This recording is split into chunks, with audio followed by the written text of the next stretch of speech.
ఒకసారి ఇవ్వు రైటు. రేవుంటా నేను చూస్తున్నా కదా. అప్పటి నుంచి చూస్తున్నాను కదరా, ఇచ్చాకేం నీకు? నేనేం పోరా. మూసుకొనిరా. రే మర్యాద ఫోన్ ఇవ్వు, లేదంటే నీ ఇష్టం. ఏం చేస్తావురా? రే ఆపండ్రా మీ ఇద్దరు గొడవ. ఎప్పుడు చూసినా గొడవ పడుతూనే ఉంటారు. ఫస్ట్ వాడేరా గొడవ పడిండేది. నా ఫోన్ నా ఇష్టం బా, నేను ఇలాగ చేస్తా. ఏంటి ఇప్పుడు? ఏంది ఏమన్నావు? రే మీ ఇద్దరు ఫ్రెండ్సా శత్రువులా? ఎందుకురా ఇలా గొడవ పడుతున్నారు?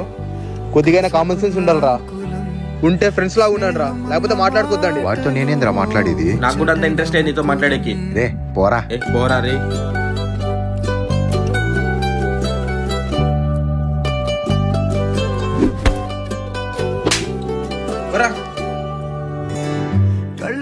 రే ఇందాకే కదరా మాట్లాడుకుని అన్నారు, అప్పుడే అన్నారా? వాడు ఎవరైనా చేసుకుంటే నేను ఎవరికే ఉన్నాను. వాడి మీద చేస్తే తీస్తే అది నేనే ఉండాలి. నీతో ఉంటే నవ్వుతూ ఉంటారా, నువ్వుంటేనే మనమని అంటామురా.